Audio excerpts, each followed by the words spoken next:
सुप्रभात बच्चों। Modern English school के ई लर्निंग कार्यक्रम में आप सभी विद्यार्थियों का हार्दिक स्वागत है। मैं विपुल कुमार सिंह, आपका हिंदी शिक्षक, इस वीडियो के माध्यम से आपके व्याकरण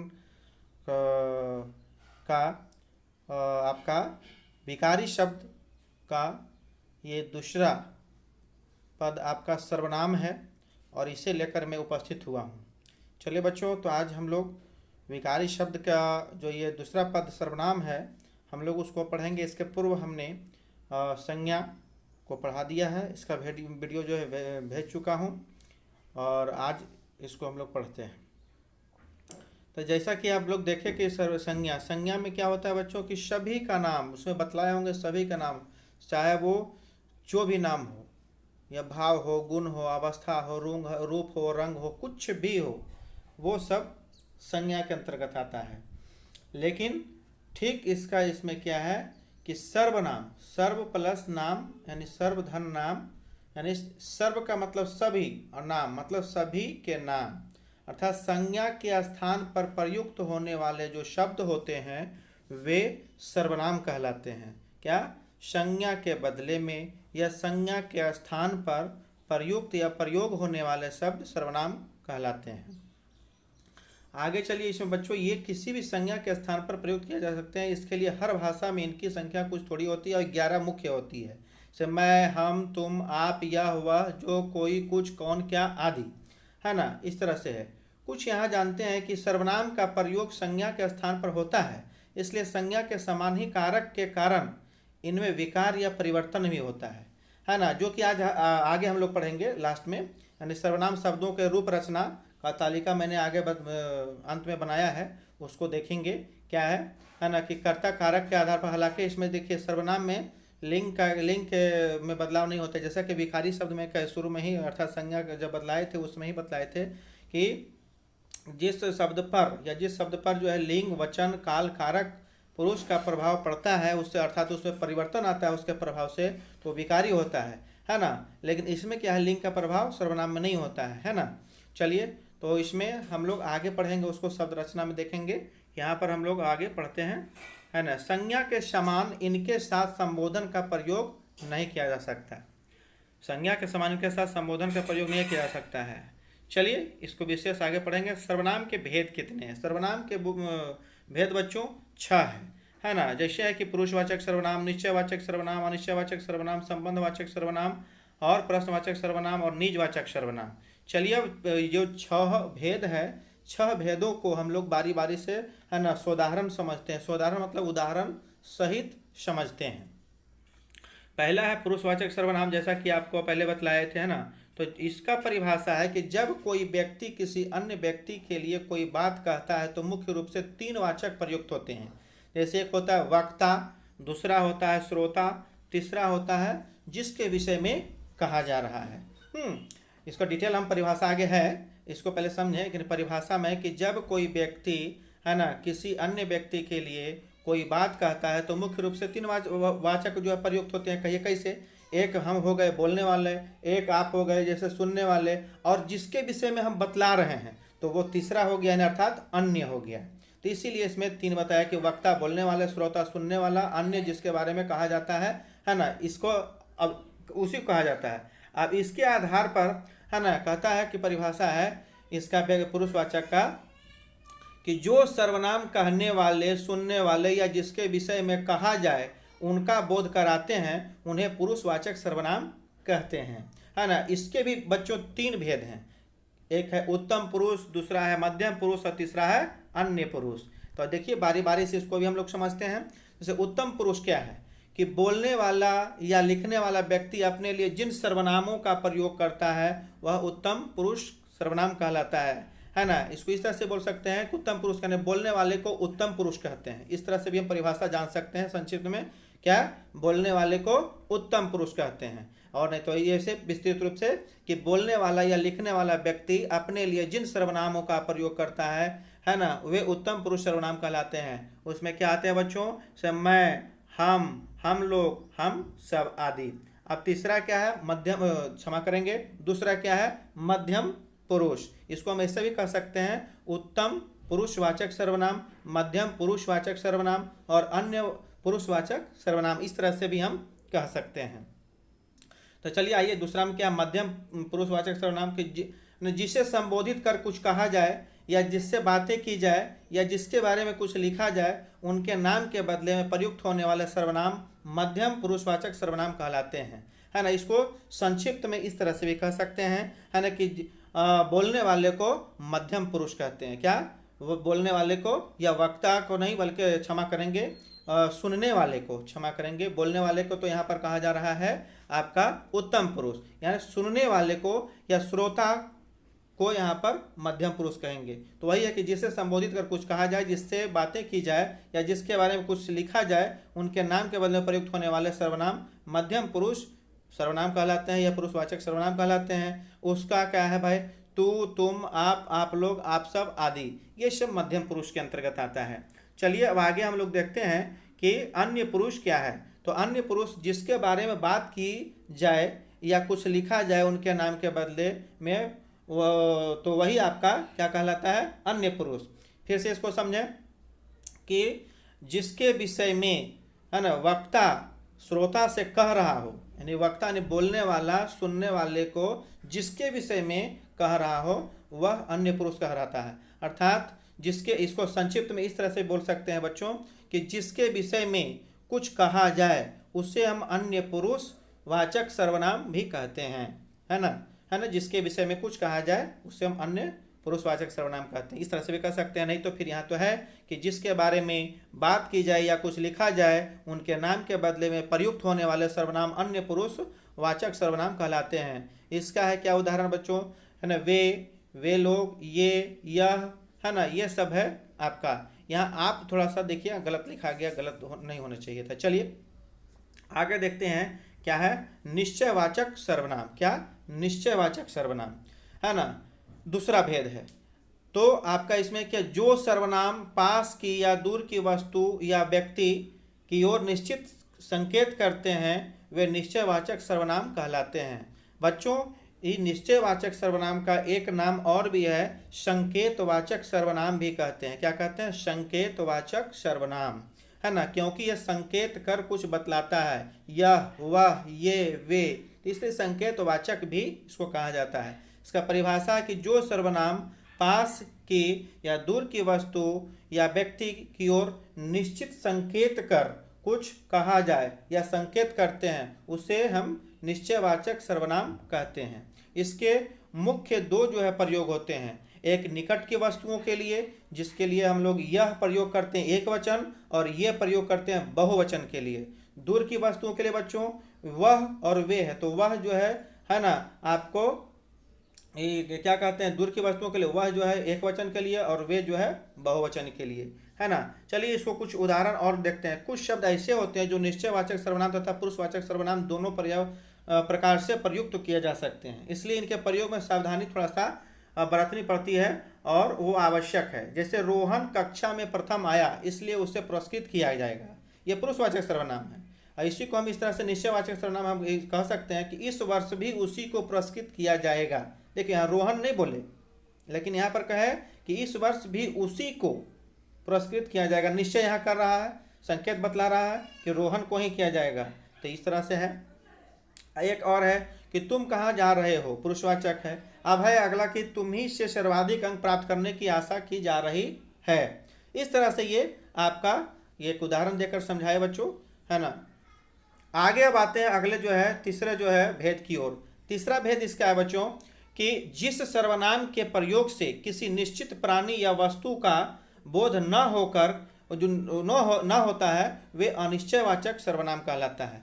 निश्चय में कि निश्चित होता है कि जिस सर्वनाम सबसे किसी निश्चित व्यक्ति वस्तु स्थान के जो है निश्चित व्यक्ति वस्तु का जो है बोध होता है ना, यह संकेत करता है, वो निश्चित हो गया। लेकिन इसमें ठीक उसका विपरीत होता है, उल्टा होता है कि जिस सर्वनाम के प्रयोग से किसी निश्चित प्राणी या वस्तु का बोध न हो, यानी अनिश्चित का बोध हो, वे अनिश्चयवाचक सर्वनाम कहलाता है ना। जैसे कोई, कुछ, कोई, ये सब जो है आपका क्या है, अनिश्चयवाचक है। जैसे देख लीजिए कोई सर्वनाम का प्रयोग प्रायः ध्यान में रखेंगे कि कोई जो सर्वनाम है ये प्राणीवाचक अर्थात सजीव के साथ होता है, और कोई तुम्हें बुला रहा है और कुछ सर्वनाम प्रयोग वस्तु या अप्राणीवाचक, अप्राणीवाचक मतलब निर्जीव, है ना। तो यहाँ फिर से देखें कि कोई सर्वनाम का प्रयोग प्रायः प्राणीवाचक सर्वनाम के लिए होता है, जैसे कोई तुम्हें बुला रहा है, और कुछ सर्वनाम का प्रयोग वस्तु या अप्राणीवाचक के लिए होता है, जैसे कुछ सेब यहाँ पड़े हैं, कुछ सेब यहाँ पड़े हैं, कहीं, किसी, कुछ आदि अनिश्चयवाचक सर्वनाम के अंतर्गत आते हैं। तो ये आपका उदाहरण था बच्चों। चलिए अब आगे आते हैं संबंधवाचक सर्वनाम। जैसे है कि वाक्य में प्रयुक्त दूसरे संज्ञा या सर्वनाम शब्दों में संबंध दिखाने वाले सर्वनाम शब्द क्या कहलाते हैं? संबंधवाचक सर्वनाम कहलाते हैं बच्चों।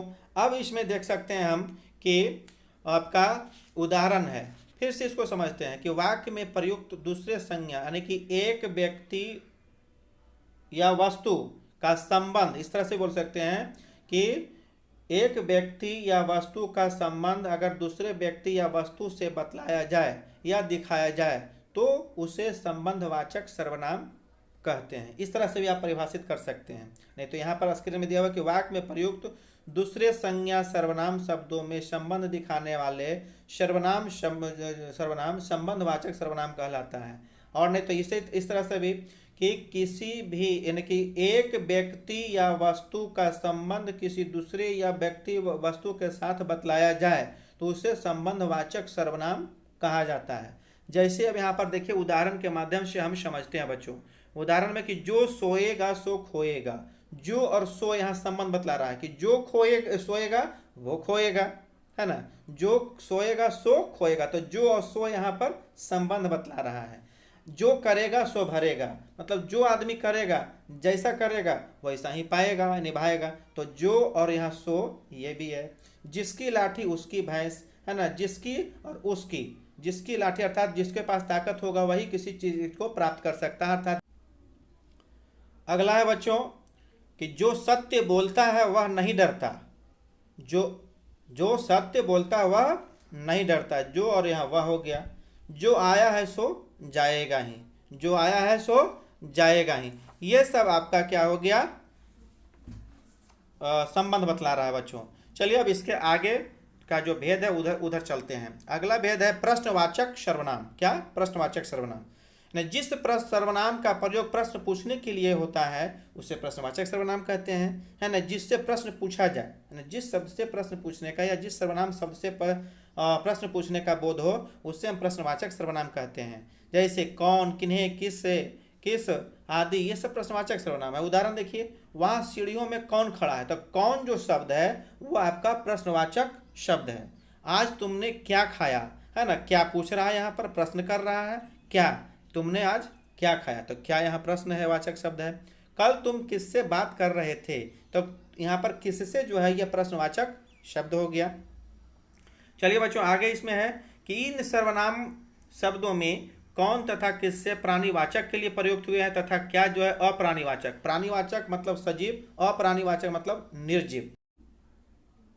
छठा, निजवाचक सर्वनाम। इसके अंतर्गत वे सर्वनाम आते हैं जिनका प्रयोग वक्ता अर्थात बोलने वाला या लेखक यानी लिखने वाला स्वयं अपने के लिए करते हैं। इस प्रकार वक्ता या लेखक जिन सर्वनाम शब्दों का बोध कराता है और अपने लिए जिनका प्रयोग होता है उन्हें निजवाचक सर्वनाम कहते हैं, है ना। यहाँ पर आप जैसा कि देख पा रहे हैं कि क्या कहते हैं, निजवाचक सर्वनाम में यहाँ पर आप और एक चीज़ भी देख सकते हैं कि जिस सर्वनाम शब्द से व्यक्ति, वस्तु या घटना आदि का क्या कहते हैं, क्षमा करेंगे, हाँ, कि जो सर्वनाम शब्द निज के लिए अर्थात स्वयं के लिए प्रयोग होता है। इसका ये भी परिभाषा आप दे सकते हैं कि जो सर्वनाम शब्द यानी स्वयं के लिए अर्थात निज के लिए प्रयोग होता है उसे निजवाचक सर्वनाम कहते हैं। ये भी परिभाषा दे सकते हैं। नहीं तो इसके इस प्रकार लिख सकते हैं कि वे सर्वनाम जिनका प्रयोग वक्ता या लेखक स्वयं अपने लिए करता है। इस प्रकार वक्ता या लेखक जिन सर्वनाम शब्दों का प्रयोग करता है उसे हम निजवाचक सर्वनाम कहते हैं। नहीं तो संक्षिप्त में लिख सकते हैं आप कि जो सर्वनाम शब्द निज के लिए अर्थात स्वयं के लिए प्रयोग किया जाता है उसे हम क्या निजवाचक सर्वनाम कहते हैं, है ना। चलिए इसका क्या है, जैसे अपने, आप, है ना, खुद, निज, स्वतः, स्वयं, ये सब इसका उदाहरण है। आ गया कि हमें अपना काम अपने आप करना चाहिए, यानी किसी की मदद नहीं लेना चाहिए। देखिए अपने आप स्वयं का बोध हो रहा है। स्वयं के लिए जीना व्यर्थ है। स्वयं के लिए क्या मतलब अपने लिए जीना व्यर्थ है ना। वह स्वतः ही जान जाएगा, मतलब स्वयं जान जाएगा, अपने आप जान जाएगा। मैं अपने आप चला जाऊंगा, ये सब उदाहरण आपका निजवाचक सर्वनाम का है बच्चों।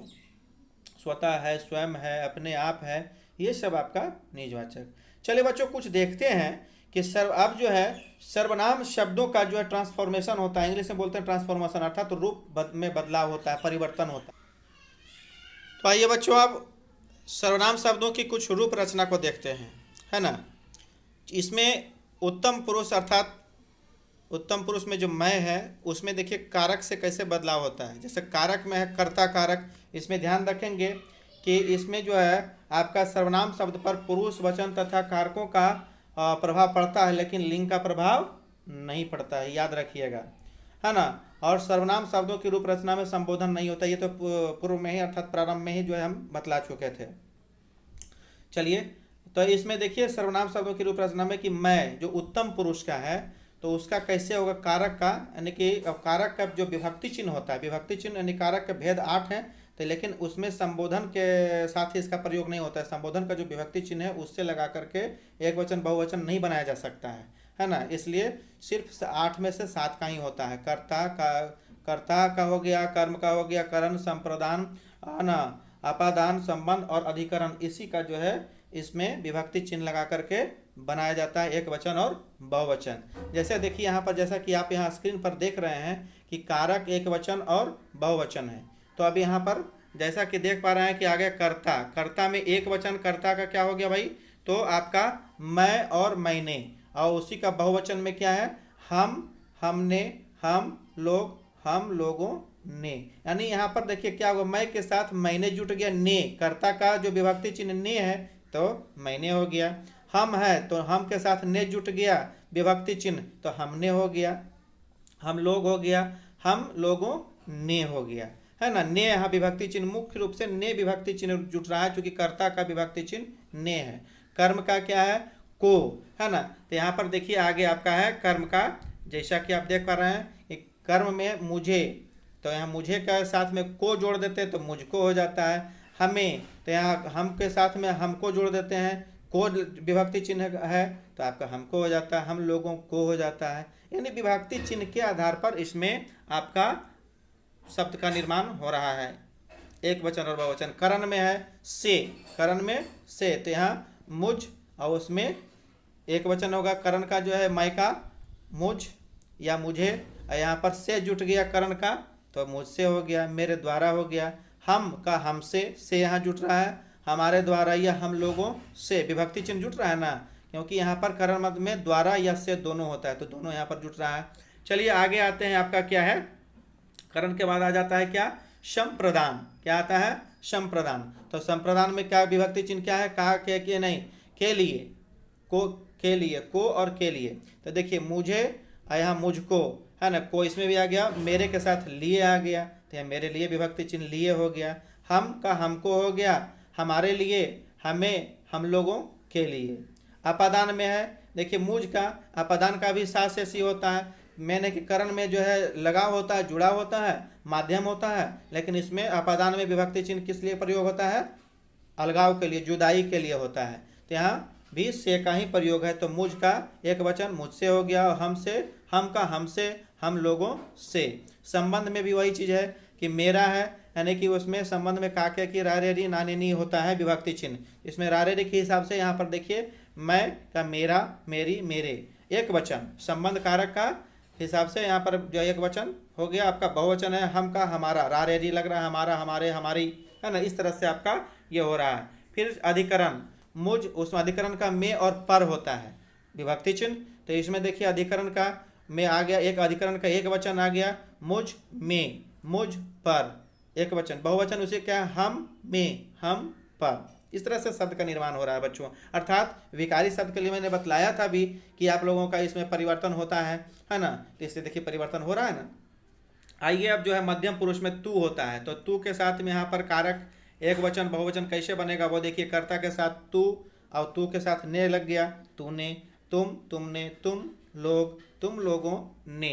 इसी तरह सब में है बच्चों, कर्म का है तुझे, तुझको, तुम्हें, तो सब में वही है, खाली विभक्ति चिन्ह सब में जुड़ते चला गया है। जैसे अभी बतलाए, सातों का कर्ता ने कर्म को, करण से संप्रदान, को के लिए, अपादान से जुदाई, है ना, अधिकरण में पर, संबंध काके की, रारेरी नानेनी होता है लेकिन यहाँ रारेरी का प्रयोग हो रहा है ना, अधिकरण में पर। तो यही विभक्ति चिन्ह जो है सभी के साथ जुड़ते जाता है, एक वचन के साथ भी और बहुवचन के साथ भी। तो इसी के साथ शब्द का निर्माण भी होते जा रहा है। देखिए यहाँ पर आपका करण का है तुझ, तुझसे, तुझे, तेरे द्वारा, तुमसे, तुम्हारे द्वारा, है ना, तुम लोगों से। फिर संप्रदान में है कि तुझे, तेरे लिए। फिर बहुवचन में तुम्हें, तुम्हारे लिए, तुम लोगों के लिए। फिर आपका आ जाते हैं अपादान में, अपादान में है कि तुझसे हो जाता है। फिर एक वचन, बहुवचन हो गया तुमसे, तुम लोगों से। संबंध एक वचन हो गया तेरा, तेरी, तेरे, है ना। संबंध बहुवचन है तुम्हारा, तुम्हारी, तुम्हारे, है ना। अधिकरण में है कि अधिकरण एक वचन तुझ में, तुझ पर। अधिकरण बहुवचन तुझ, तुम में, तुम पर। ये बच्चों देखिए आपका हो गया। आइए आते हैं इसका एक अन्य पुरुष जो है वह में क्या है, उसका कर्ता कारक क्या बनेगा, यानी कर्ता है कि वह का आपका उसने हो जाएगा, और कर्ता का एक वचन करते हैं यहाँ पर बहुवचन में आ जाएगा उसका वे, उन्होंने, वे लोग, उन लोगों ने। कर्म में उसे, उसको, उन्हें, उनको, उन लोगों को। इस तरह से आपका सब में वही है बच्चों। करण का है कि करण एक वचन उससे, उसके द्वारा, उनसे, उनके द्वारा, उन लोगों के द्वारा। इसी तरह संप्रदान उसके लिए, है ना, उनके लिए। अपादान में उससे या उनसे, उन लोगों से। संबंध का में क्या आ जाएगा, उसका, उसकी, उसके। और फिर बहुवचन में आ जाएगा आपका उनका, उनकी, उनके, उन लोगों का, की, के, ये आ जाएगा। फिर अधिकरण एक वचन में उसको वह कहा जाएगा, उसमें, उस पर, उनमें, उन पर, यानी कि शब्द का निर्माण हो रहा है। चलिए अब आ जाते हैं निश्चयवाचक सर्वनाम में। देखिए नीचे लिखा हुआ यह निश्चयवाचक सर्वनाम, यह निश्चयवाचक सर्वनाम। तो यह निश्चयवाचक जो सर्वनाम है इसका भी सेम वैसे ही बनेगा। देखिए आपका कर्ता में क्या है, एक वचन में यह का इसने हो गया, फिर इसका बहुवचन ये या इन्होंने, इन लोगों ने, यानी कि देखिए सब जगह विभक्ति चिन्ह खाली जुड़ा हुआ है और जोड़ करके इसको शब्द का निर्माण किया हुआ है। कर्म में इसे, इसको, इन्हें, इनको, इन लोगों को। इसी तरह करण में है ना, इससे, इसके द्वारा, इनसे, इनके द्वारा, इन लोगों से, इन लोगों द्वारा। फिर आपका संप्रदान में इसको, इसके लिए, इन्हें, इनके लिए, इन लोगों के लिए, है ना। इसी तरह आपका अपादान में भी है, इससे, इन, बहुवचन एक वचन है, बहुवचन इनसे, इन लोगों से। फिर आपका संबंध है इसका, इसकी, इसके। फिर बहुवचन इनका, इनकी, इनके, इन लोगों का, के, की, है ना। इस तरह से आपका है। अब आपका अधिकरण में भी इसमें, इस पर, इनमें, इन पर, ये सब बहुवचन और एक वचन सब सेपरेट किया हुआ है बच्चों। अब आ जाते हैं अनिश्चयवाचक का, कोई का ले लेते हैं। तो इसमें बनता है जो आपका बन रहा है क्या, कर्ता में कोई, किसी ने, तो कोई का हो जाएगा किसी ने, एक वचन। बहुवचन में किन्हीं ने। कर्म में आ जाता है किसी को, यानी कोई इसका कर्म का विभक्ति चिन्ह है, तो किन्हीं को बहुवचन हो गया। इसी तरह आपका देखिए करण में है किसी से, है ना, किसी के द्वारा, किन्हीं से, किन्हीं के द्वारा। संप्रदान में किसी को, किसी के लिए एक वचन, बहुवचन में किन्हीं को, किन्हीं के लिए बहुवचन, है ना। आपका अपादान में है किसी से एक वचन, किन्हीं से बहुवचन। संबंध क्या है, किसी का, किसी की, किसी के, है ना। बहुवचन में किन्हीं का, के, की, इस तरह से जोड़ना है। अधिकरण में आपका आ जाता है क्या, किसी में, किसी पर। बहुवचन में आ गया किन्हीं में, किन्हीं पर। अब आ जाते हैं प्रश्नवाचक, जिसका जिसका बनता है, ट्रांसफॉर्मेशन होता है, अर्थात परिवर्तन होता है, बदलाव होता है वो विभक्ति चिन्ह के आधार पर, है ना, वचन के आधार पर, वो इसमें मैंने बतलाया है ना। आपका कौन है तो प्रश्नवाचक में आ गया कौन का, कर्ता में हो जाएगा कौन तो किसने, एक वचन। बहुवचन में होगा किन्होंने, किन लोगों ने। आपका कर्ता के बाद आ जाता है कर्म, कर्म में देखिए, है ना, कर्म एक वचन, किसे, किसको। कर्म बहुवचन, किन्हें, किनको, किन लोगों को, है ना। करण में आ गया किससे, किसके द्वारा, किनसे, किनके द्वारा, किन लोगों से, किन लोगों द्वारा, है ना। संप्रदान, संप्रदान में किसको, किसके लिए, है ना। बहुवचन में किनको, किनके लिए, किन्हें लोगों के लिए। अपादान में आपका है एक वचन किससे, और अपादान बहुवचन किनसे, किन लोगों से। चलिए अब आगे देखते हैं बच्चों के आगे क्या है। आगे आपका है कि संबंध में किसका, किसकी, किसके, ये एक वचन के लिए, और इसी का बहुवचन है किनका, किनकी, किनके, किन लोगों का, के, की, है ना। इस तरह से आपका अधिकरण किसमें, किस पर, फिर किन में, किन पर, किन लोगों में, किन लोगों पर, यानी विभक्ति चिन्ह के आधार पर है। चलिए बच्चों अब एक और अंत में बचा है, वो भी देख लें आप, है ना, संबंध बोधक जो यहाँ शब्द का होगा, है ना। तो यहाँ संबंध बोधक में है क्या, कर्ता कारक एक वचन बहुवचन है, कर्ता के साथ कर्ता एक वचन जो जिसने होता है, तो उसी का कर्ता का जो आपका जो है ये जो जिन्होंने होगा, कर्म का जिसे जिसको, बहुवचन है आपका जिन्हें जिनको, करण एक वचन जिससे और करण बहुवचन जिनसे, संप्रदान में है एक वचन जिसके लिए जिसको और बहुवचन जिनके लिए जिनको, और है आपका आपादान एक वचन जिससे, आपादान बहुवचन जिसके यानी जुदाई के लिए, और फिर आपका संबंध जिसका जिसके जिसकी, और बहुवचन में आपका है जिनका जिनके जिनकी, अधिकरण में है जिसमें जिस पर और जिनमें जिन पर। बच्चों ये आपका सर्वनाम ये जो है पाठ समाप्त हुआ, है ना। एक चीज़ और आप लोगों को मैं बतलाता हूँ, याद करने के लिए एक ट्रिक देता हूँ, यदि भेद याद न रहे, है ना, तो उसके लिए आप इसको अवश्य देखेंगे, याद हो जाएगा। क्या है ट्रिक है सर्वनाम भेद याद रखने के लिए, कि पुरुष निजी संबंधों में निश्चय अनिश्चय के प्रश्नों में उलझा रहता है। अब क्या है भाई, तो पुरुष से पुरुषवाचक सर्वनाम, निजी से निजवाचक सर्वनाम, संबंधों से मतलब संबंधवाचक सर्वनाम, निश्चय से निश्चयवाचक सर्वनाम, अनिश्चय से अनिश्चयवाचक सर्वनाम, प्रश्नों से यानी प्रश्नवाचक सर्वनाम। 6 भेद आप इस तरह से एक लाइन में याद रख सकते हैं। चलिए बच्चों, तो आपका ये सर्वनाम पाठ जो है व्याकरण के अंतर्गत जो विकारी के पद में आता है, तो विकारी का अंतर्गत आता है, तो ये आपका समाप्त हुआ। इसमें जिस प्रकार का समस्या कठिनाई परेशानी या दिक्कत जिस प्रकार का हो, आप पूछने के लिए स्वतंत्र हैं। चलिए बच्चों, धन्यवाद।